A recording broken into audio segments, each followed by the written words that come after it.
Morning, guys. Welcome to Coffee Chat.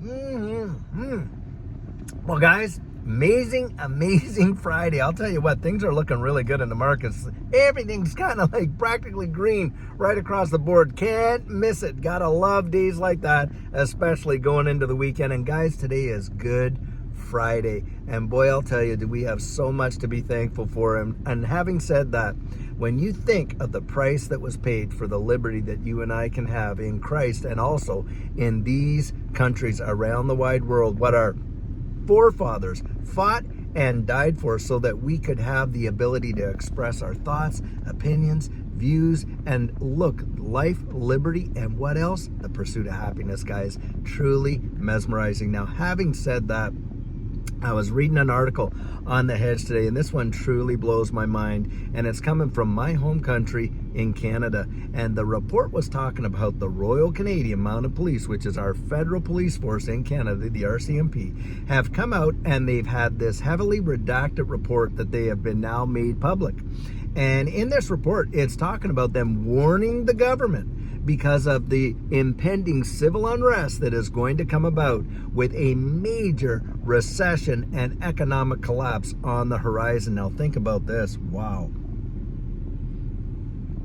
The reason they're out saying that is they were saying, hey, look, this generation right now, if you're 35 years or younger, you may as well kiss ever owning a home goodbye. Why? Because they believe that what's going to come down the pike has not happened in generations prior or ever before. And what they're out there telling the government is we're going to have to beef up our enforcement because people are not going to be happy. And you can expect to see some serious disturbances, in the streets, mind you, with a lot of people protesting what's going to be coming down because the pain that they're expecting, the economic pain they're expecting the folks to see up in Canada, and how the younger generation is going to be so disenfranchised with not being able to have jobs, not being able to afford to have a decent car or even buying a house and stuff like that due to the economic conditions that are going to go down, that they're out there warning the government to get ready for it and to beef up all the security measures now. Now that is obscene, especially when you consider that it's the policies of these governments that have created the environment that we are currently in. Do not kid yourself. These guys have economists like that are the smartest that you can ever think up.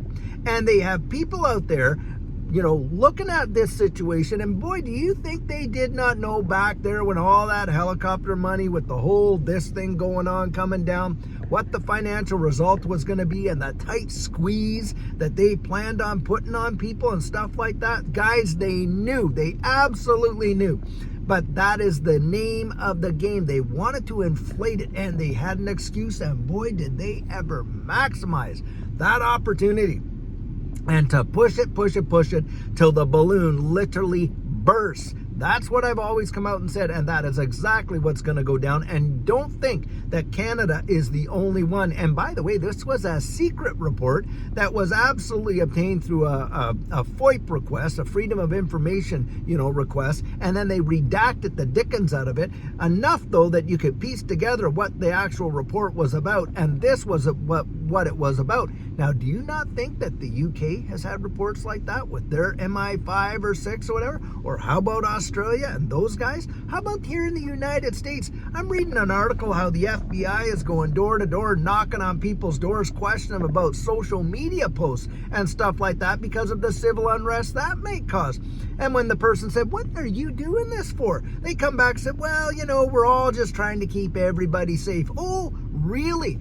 That you have that kind of manpower when a person says something that, oh, well, I'm not talking about threats or, out to do harm or stuff. I'm talking about where you go out there and you exercise your constitutional right to express an opinion on circumstances that they show up and knock on your door because maybe you don't have the same, flavor of opinion that you should be having, and they just need to make sure, woe betide, that you're safe. I mean, guys, that is ridiculous. I'll tell you what, if they came knocking to my door, you know what I'd do? I'd invite them right out to the backyard, where I do my videos most mornings. I'd have them sit down, I'd serve them a coffee, and then I'd start talking. And I'd say, yeah, we're going to have a talk.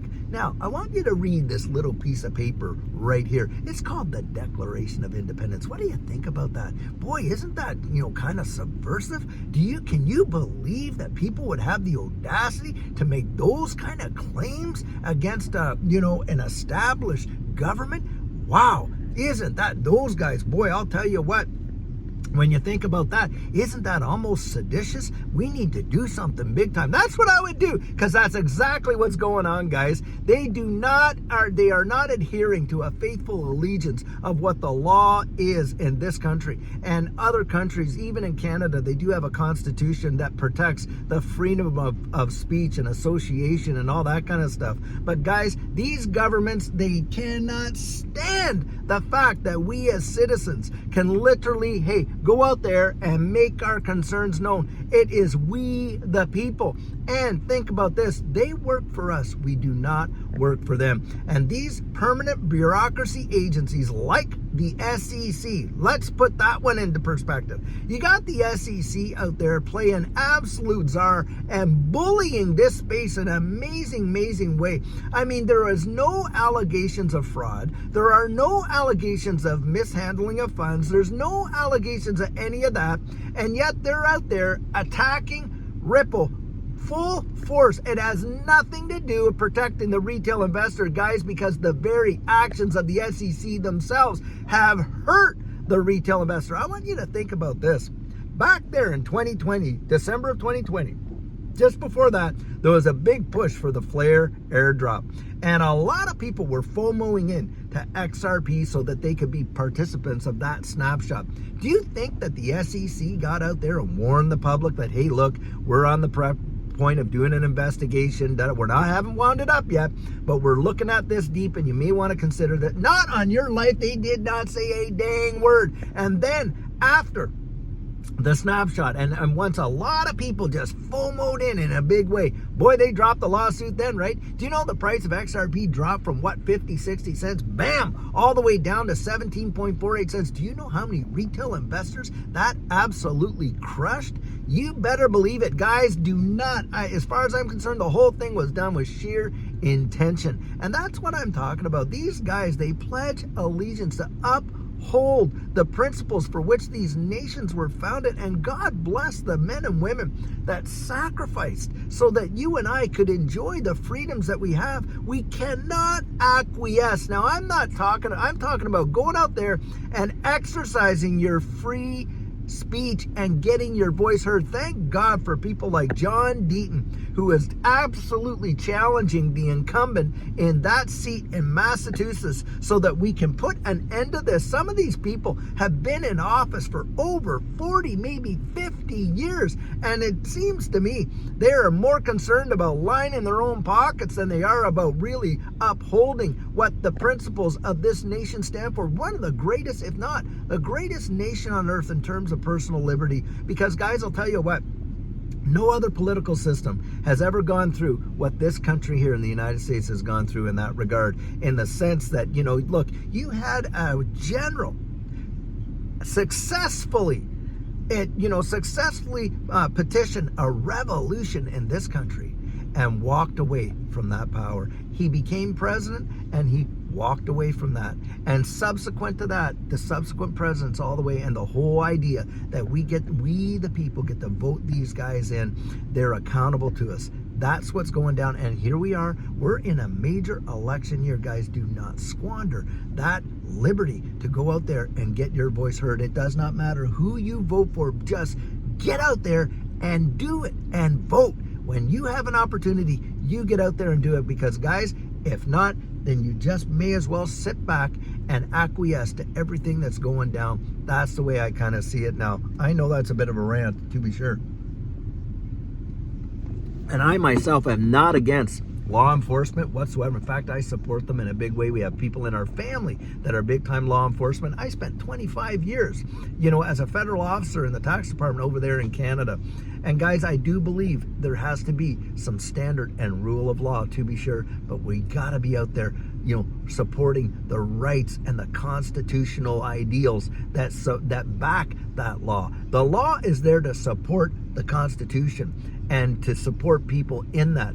and we need to be out there. And that's the kind of way in which it should be done. Not this whole backhanded Gary Gensler stuff where he's sitting there before the House Financial Committee and he's basically already been prepped on all the questions and they've negotiated all the answers, and all we're seeing is just political theater 101. Guys, we're sick of it. We're just absolutely sick of it.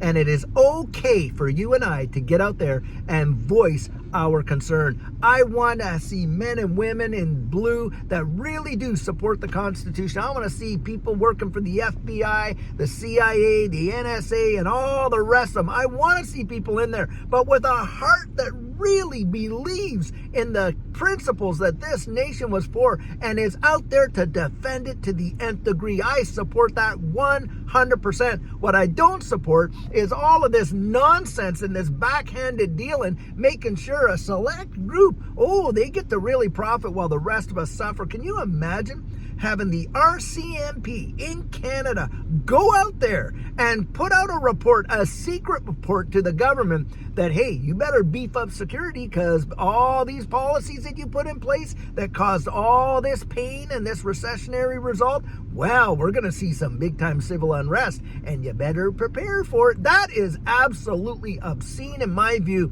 And what a betrayal to the Canadian people. And here I am, a born Canadian, and I've immigrated here to the United States. And by the way, I'm just a short while away from being able to go through that citizenship process and pledge my allegiance. And I cannot wait to do it. I got all my kids and my grandkids. Of course, Judy, hey, they're all U.S. citizens, and I love this country, to be sure. And I love the freedom for which it stands, and that I can pledge allegiance to. Guys, that's the thing. Can you really back it up? Because integrity, I'm going to tell you something about integrity. It's a gift you give yourself. No one can take it from you. Nobody can take it from you, and you should not acquiesce it. And my heart goes out to this Canadian population, this younger generation that has having to deal with the mess that these idiots over there in Ottawa put together, and of course the ones right here, guys.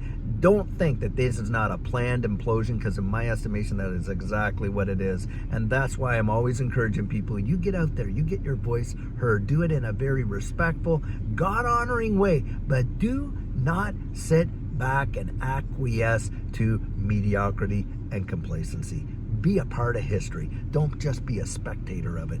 Get out there and get your voice heard. Now, guys, I know for a Good Friday rant, that's a big one, but I'll tell you what, sometimes those things need to be said. And I say it with a heart of real, belief and compassion in the things that I'm sure most of you and I out there would support. We got to get out there and support these people that are out there fighting for us. Let's get behind them, guys. Let's get behind people like John Deaton. Let's get behind these guys that are willing to say, we need a shake up here. We need people that are going to be accountable, and we need to clean house with all of these agencies where they're just kind of doing the biddings of a few, and they're not out there truly, genuinely defending the Constitution of our countries. Anyway, that's my 2 cents on it, guys. And I sure hope you have an absolutely amazing weekend this Easter weekend. What a thing to celebrate the goodness and the great gift of God's amazing grace. Boy, I'll tell you, I am so thrilled to be able to celebrate that with you. But anyways, guys, until later on,